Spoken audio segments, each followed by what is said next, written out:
ಶಿವಪ್ಪನಾಯಕ ಅರಮನೆ, ಶಿವಮೊಗ್ಗ ಜಿಲ್ಲೆ.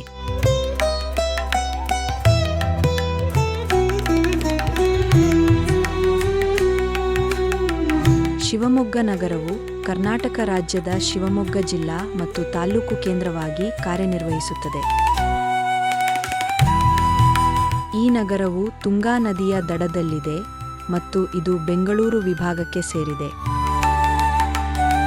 ಇದು ರಾಜ್ಯದ ರಾಜಧಾನಿ ಬೆಂಗಳೂರಿನಿಂದ 267 ಕಿಲೋಮೀಟರ್ ದೂರದಲ್ಲಿದೆ.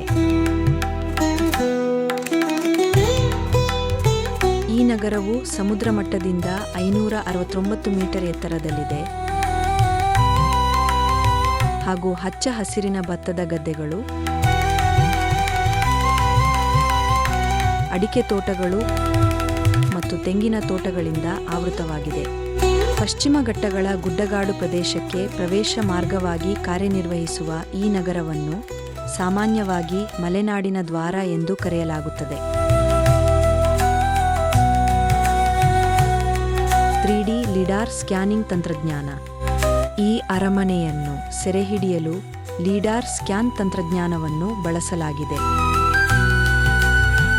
ಲಿಡಾರ್ ತಂತ್ರಜ್ಞಾನವು ಹೆಚ್ಚು ನಿಖರವಾದ, ಆಕ್ರಮಣಶೀಲವಲ್ಲದ ಮತ್ತು ಸಮಗ್ರ ದಾಖಲಾತಿ ಹಾಗೂ ವಿಶ್ಲೇಷಣೆಯನ್ನು ಒದಗಿಸುವ ಮೂಲಕ ಪರಂಪರೆಯ ರಚನೆಗಳ ಸಂರಕ್ಷಣೆಗೆ ಪರಿವರ್ತನಾತ್ಮಕ ಅನುಕೂಲಗಳನ್ನು ನೀಡುತ್ತದೆ. 3D ಡಿಜಿಟಲ್ ಮಾದರಿ ಡೇಟಾ.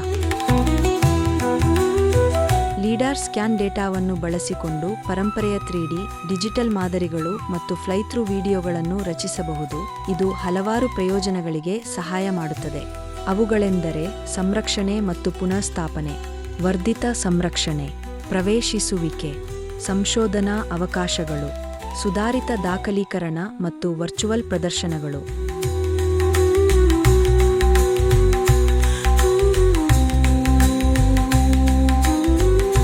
ಶಿವಪ್ಪನಾಯಕನ ಅರಮನೆಯು ಮಲೆನಾಡಿನ ಹೆಸರುವಾಸಿಯಾಗಿರುವ ಪಶ್ಚಿಮ ಘಟ್ಟದ ಸಹ್ಯಾದ್ರಿ ಪರ್ವತ ಶ್ರೇಣಿಯ ತಪ್ಪಲಿನಲ್ಲಿರುವ ಶಿವಮೊಗ್ಗ ನಗರದ ಕೋಟೆಯ ಸಮೀಪವಿರುವ ತುಂಗಾ ನದಿಯ ಎಡದಂಡೆಯ ಮೇಲಿದೆ.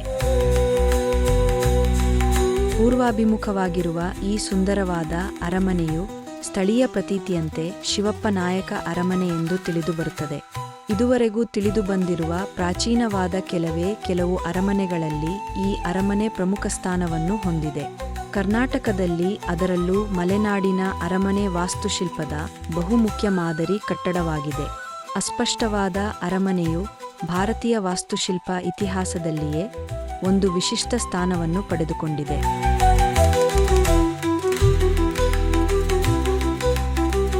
ಈ ಅರಮನೆಯು ಸುಮಾರು 508 ವರ್ಷ ಪ್ರಾಚೀನವಾಗಿದ್ದು, ಆಕರ್ಷಕವಾದ ಮರದ ಕೆತ್ತನೆಯಿಂದ ರೂಪುಗೊಂಡಿದೆ. ಇದು ಕೆಳದಿ ರಾಜವಂಶದ ದೊರೆ ವೆಂಕಟಪ್ಪ ನಾಯಕ ಕ್ರಿಸ್ತಶಕ 1590 ರಿಂದ 1629 ನಿರ್ಮಿತವಾದಂತೆ ತಿಳಿದುಬರುತ್ತದೆ. ಇದನ್ನು ಈ ವಂಶದ ಅತ್ಯಂತ ಸುಪ್ರಸಿದ್ಧರಾದ ಅರಸು ಶಿವಪ್ಪ ನಾಯಕನ ಕಾಲದಲ್ಲಿಯೂ ಮತ್ತು 19ನೇ ಶತಮಾನದ ಆದಿಭಾಗದಲ್ಲಿಯೂ ಸ್ವಲ್ಪ ಬದಲಾವಣೆಗಳಿಂದ ಜೀರ್ಣೋದ್ಧಾರ ಮಾಡಲಾಯಿತು. 20ನೇ ಶತಮಾನದ ಆದಿಭಾಗದಲ್ಲಿ ಇದರ ಹಿಂಬದಿಗೆ ಒಂದು ಚೌಕ ಕೋನದ ಕೈಶಾಲೆಯನ್ನು ಸೇರಿಸಲಾಯಿತು. ಶಿವಪ್ಪನಾಯಕನ ಈ ಅರಮನೆಯು 1984 ಅರಣ್ಯ ಇಲಾಖೆಯ ವಶದಲ್ಲಿತ್ತು. ತರುವಾಯ ರಾಜ್ಯ ಸರ್ಕಾರವು 1984 ಫೆಬ್ರವರಿ 1 ಶಿವಪ್ಪನಾಯಕ ಅರಮನೆಯನ್ನು ಪ್ರಾಚ್ಯವಸ್ತು ಇಲಾಖೆಗೆ ಹಸ್ತಾಂತರ ಮಾಡಿತು. ಪುರಾತತ್ವ ಇಲಾಖೆಗೆ ಹಸ್ತಾಂತರವಾದ ನಂತರ ಅರಮನೆಯನ್ನು ನವೀಕರಿಸಲಾಯಿತು. ಅರಮನೆಯ ಆವರಣದಲ್ಲಿ ರೂಪಿಸಿದ ಸರ್ಕಾರಿ ವಸ್ತುಸಂಗ್ರಹಾಲಯವನ್ನು ಅಂದು ಶಿವಮೊಗ್ಗದ ಜಿಲ್ಲಾಧಿಕಾರಿಯಾಗಿ ಕಾರ್ಯವನ್ನು ನಿರ್ವಹಿಸುತ್ತಿದ್ದ ಶ್ರೀ H.L. ನಾಗೇಗೌಡರವರು ದಿನಾಂಕ 16-12-1988 ಉದ್ಘಾಟಿಸಿದರು.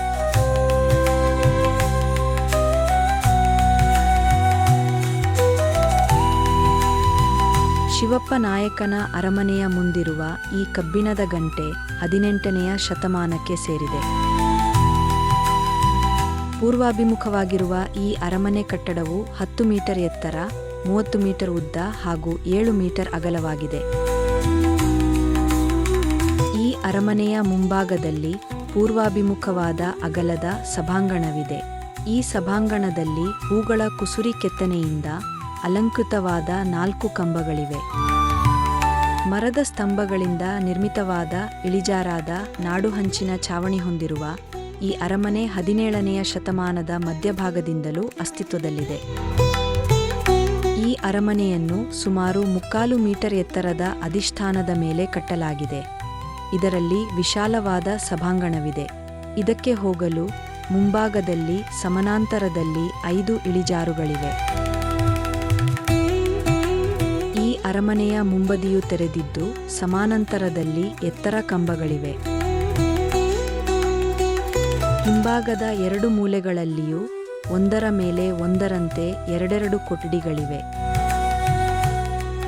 ಈ ಕೊಠಡಿಗಳ ನಡುವಿನಂತರದಲ್ಲಿ ತೆರೆದ ಮಾಳಿಗೆ ಇದ್ದು ಮಧ್ಯದಲ್ಲಿ ಇದು ಮುಂಚಾಚಿದ ಪಡಸಾಲೆಯಿದೆ.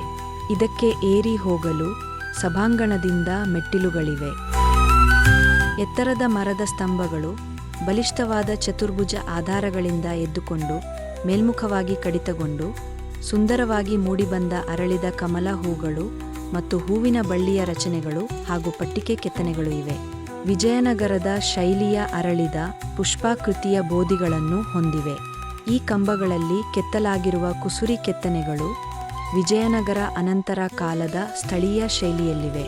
ಅಟ್ಟದ ಪಡಸಾಲೆಯ ಮೇಲಿನ ಸಾಲಿನ ಕಂಬಗಳ ಮಧ್ಯದಲ್ಲಿ ಸಣ್ಣ ಕಮಾನಿನ ಮಾಲೆಯ ಕಮಾನುಗಳಿವೆ. ಇವು ಭಾರತೀಯ ಇಸ್ಲಾಂ ಶೈಲಿಯಲ್ಲಿವೆ. ಈ ವಸ್ತುಸಂಗ್ರಹಾಲಯದ ಆವರಣವನ್ನು ನೋಡಿದರೆ ಬಯಲು ವಸ್ತುಸಂಗ್ರಹಾಲಯವನ್ನು ನೋಡಿದಂತೆ ನೋಡುಗರಿಗೆ ಭಾಸವಾಗುತ್ತದೆ. ಕ್ರಿಸ್ತ ಶಕ 12 ಹಾಗೂ 16ನೆಯ ಶತಮಾನದ ಸುಂದರವಾದ ಪ್ರಾಚ್ಯವಸ್ತುಗಳನ್ನು ಪ್ರದರ್ಶಿಸಲಾಗಿದೆ. ಅವುಗಳೆಂದರೆ ಕಲ್ಮನೆ ಗಣಪತಿ, ವಿಷ್ಣು, ಉಗ್ರನರಸಿಂಹ, ವೇಣುಗೋಪಾಲ, ನಗರದ ಮಹಾಸತಿ, ವೀರಗಲ್ಲು, ಆಂಜನೇಯ, ನಂದಿ, ಮಹಿಷಮರ್ತಿನಿ, ಯೋಗ ನಾರಾಯಣ, ಕಾಳಿ, ಹರಕೆರೆಯ ಜಡೆಗಣಪತಿ, ಸಾಗರದ ಕೃಷ್ಣ ರತಿಮನ್ಮಥ, ಗಜಲಕ್ಷ್ಮಿ, ಧರಣೇಂದ್ರ ಯಕ್ಷಿ ಹಾಗೂ ತೀರ್ಥಂಕರ ಜೈನ ವಿಗ್ರಹಗಳು ಮತ್ತು ಇನ್ನಿತರ ಮುಂತಾದ ಸುಂದರ ಪ್ರಾಚ್ಯವಸ್ತುಗಳನ್ನು ಪ್ರದರ್ಶಿಸಲಾಗಿದೆ.